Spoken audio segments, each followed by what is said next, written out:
La plupart des grilles des reptiles ont un double visage. Cela est plus que camouflage, c'est littéralement un volte-face, au même titre que l'édition de films sortis en 1997. Lorsque vous les voyez ainsi, avec la couleur grise et celle verte, c'est généralement leur tunique spatiale. Ce n'est donc pas leur vraie face ou unique face. Ce qui n'est pas dit avec le shape-shifting est que ce concept n'est pas vraiment qu'une méthode de camouflage, bien que cela en fait partie. Ce n'est pas l'histoire complète, ils ont en fait deux couches de peau potable en biologie afin d'être clairs. C'est aussi différent du concept de shape-shifting que nous connaissons. Ce shape-shifting signifierait prendre n'importe quelle apparence, mais ce n'est pas le cas. Ils ont une apparence humaine spécifique comme extraterrestre. C'est donc plus une sélection.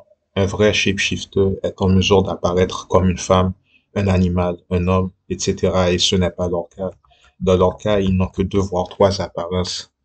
En densité 4, dans le monde astral, il leur est plus facile de prendre de multiples apparences, ce qui n'est pas le cas en densité 3, mais pas impossible non plus.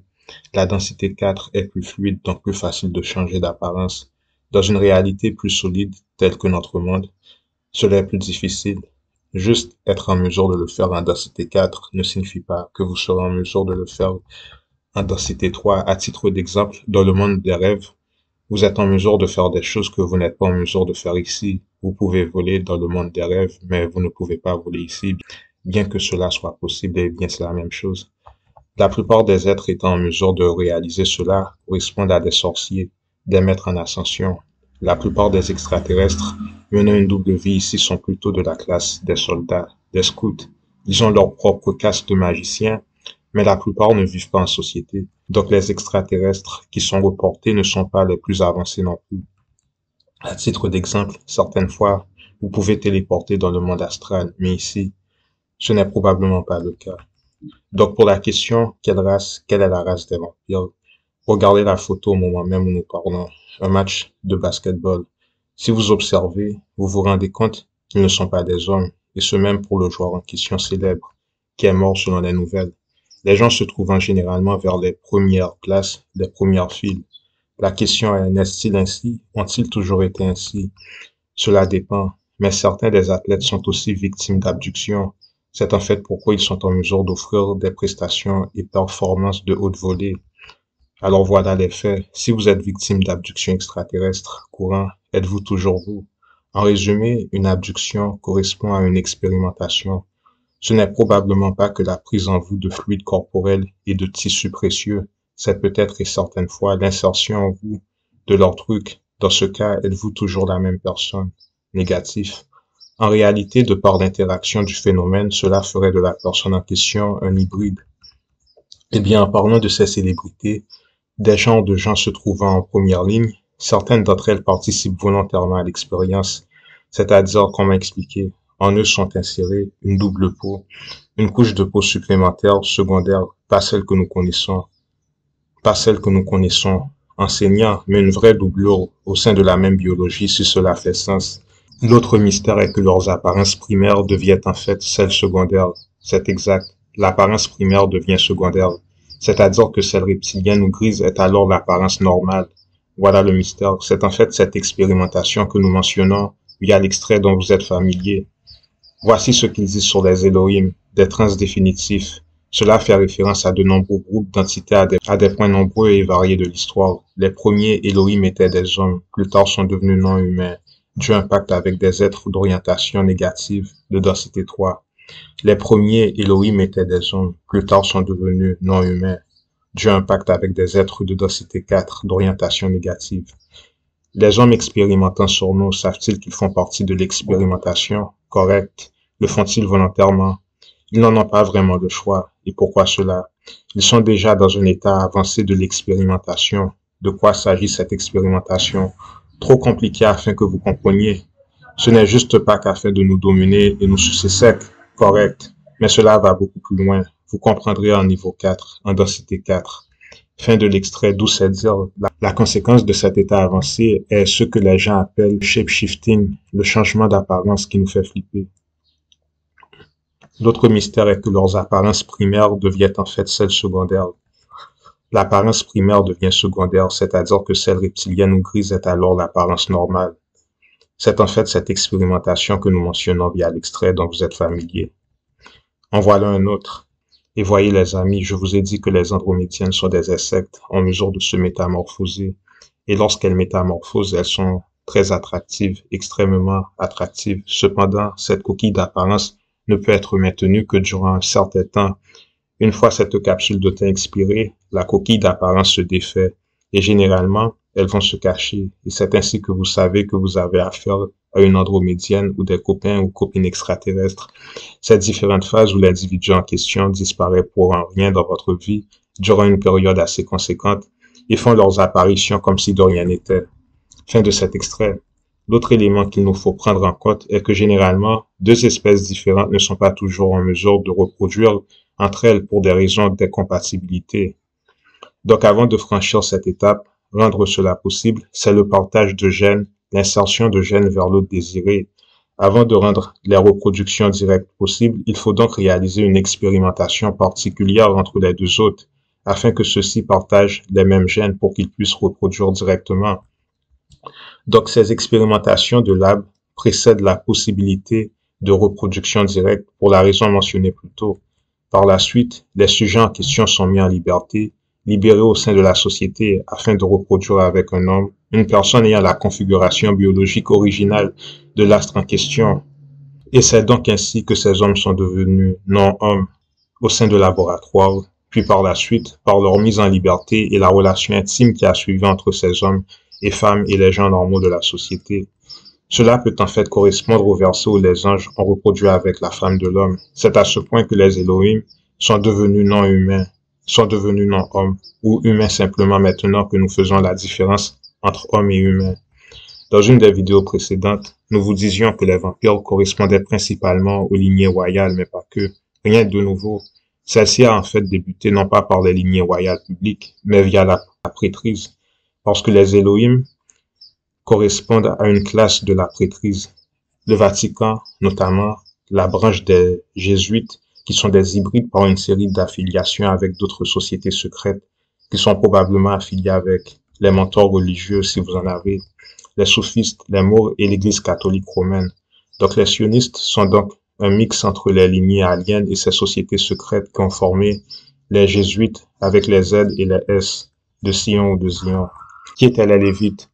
Un groupe de prêtres pacifistes en communication avec Moïse. Cela ne fait aucun sens. Ils ont sans aucun doute commis le bellicisme, ont été derrière toutes les lois et régulations que les Hébreux ont obéi sans compter le massacre de nombreux peuples. Cela ne fait aucun sens. Oh oui, il y a du sens. Les pacifistes peuvent être des administrateurs, pas des esclaves. Les pacifistes peuvent être des administrateurs, pas des esclaves. Fin de l'extrait. Donc ce passage montre que c'est la prêtrise qui régule le concept d'esclavage, sans parler des mouvements migratoires. Il n'existe pas de mouvement migratoire qui soit le fruit de l'hasard. Tout mouvement migratoire, comme certains le savent, vise le mélange et la reproduction d'une nouvelle forme d'être génétique. En lieu et place du terme esclave, celui de prisonnier de guerre convient mieux au contexte. Un prisonnier de guerre est une personne captive sur sa propre terre. C'est le cas si vous considérez que vous avez une âme. Afin de revenir sur le sujet du camouflage, voilà ce qui a été dit dans le synopsis de Volte-Face. C'est exactement ce qui se passe actuellement. En secret, Archie avec réluctance subit une procédure hautement expérimentale de transplantation faciale par le biais du docteur Malcolm, afin de prendre l'apparence de Castor, mais pas que, son apparence, mais aussi sa voix. Entre-temps, Castor reprend conscience contre toute attente du coma et découvre qu'il se trouve sans visage. Il appelle son clan et force Dr. Walsh à transplanter la face d'Archie en lui. Il tue alors les personnes au courant de cette transplantation. Fin de l'extrait. La différence est qu'avec le camouflage extraterrestre, c'est en fait un visage en superposition. Un double visage se trouve au sein de la biologie. Si vous ne comprenez pas et c'est compliqué, prenez comme exemple Venom, Spider-Man et Carnage.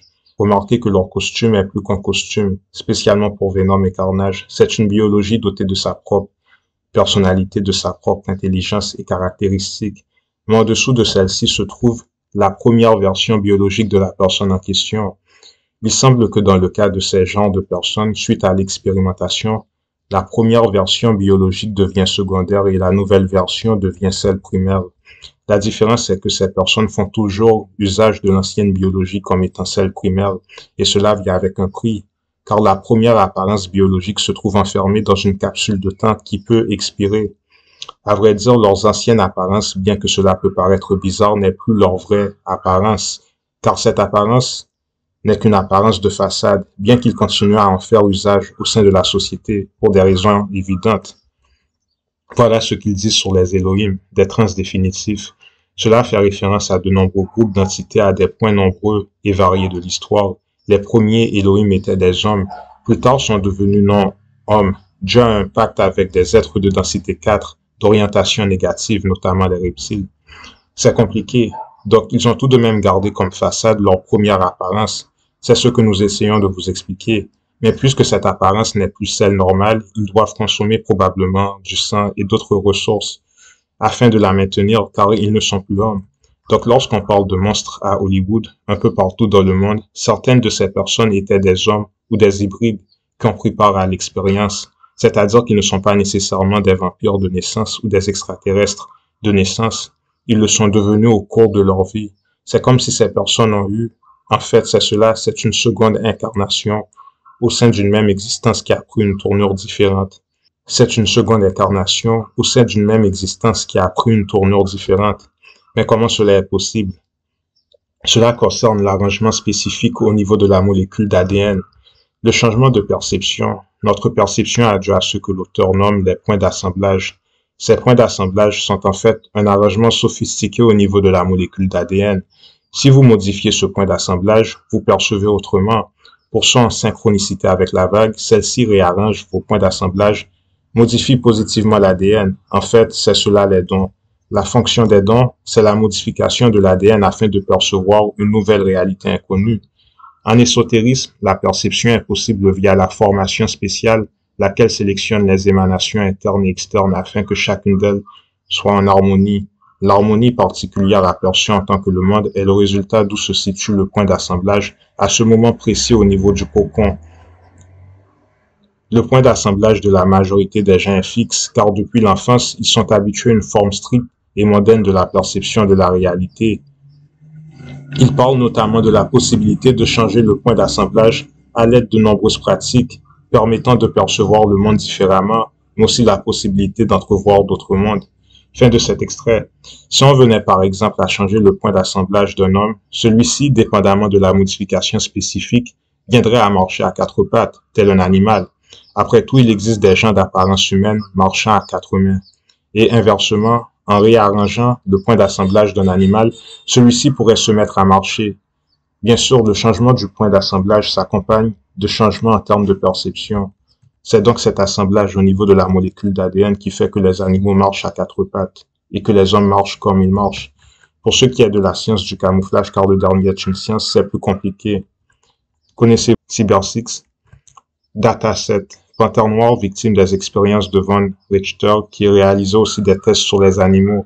Lorsque Cyber29, un jeune garçon compagnon de jeu de Cyber6, se tue accidentellement, le savant transfère son cerveau dans l'animal. Dataset réussit à fuir et à retrouver Cyber6. Cyber6 est une femme artificielle qui s'est enfuie enfant pour échapper à son créateur, le professeur von Richter, un chercheur nazi exilé dans la jungle sud-américaine.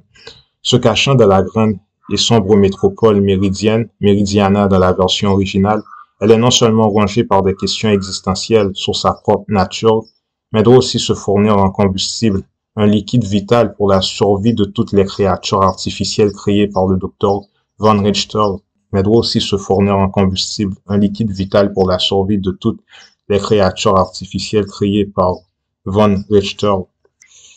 L'apparence primaire qui est alors devenue secondaire, ils doivent prendre une certaine forme de liquide vital. Ce n'est pas exactement la même chose, mais ici on parle de gens dont l'apparence change. La biologie change à la suite d'expérimentations. Puisque cette technologie existe déjà en densité 3, celle-ci est une aubaine en densité 4. C'est en fait ce qu'ils font actuellement. C'est comme pour les dragons. Voyez que les dragons possèdent deux apparences. Une apparence d'homme et une autre de dragon. La biologie du dragon est à la fois une tunique spatiale les permettant de voyager plus facilement au sein de l'espace et probablement de l'espace-temps. Et c'est pareil pour les anges, les chérubins, les séraphim, les ophanimes. Tout cela constitue à la fois leur tunique et leur biologie. Mais ils ont une autre apparence secrète. Dans les écrits, il est souvent dit que si vous posez vos yeux sur eux, La personne peut mourir des mois. Je ne sais pas exactement ce que cela veut dire, mais ces êtres possèdent des apparences secondaires, peut-être tertiaires, et ceci sans le concept de shape-shifting, c'est-à-dire que ces apparences constituent leurs apparences de base, au pluriel évidemment, car ils en ont plusieurs. Il existe aussi d'autres modalités de camouflage, mais ce serait trop compliqué d'en parler.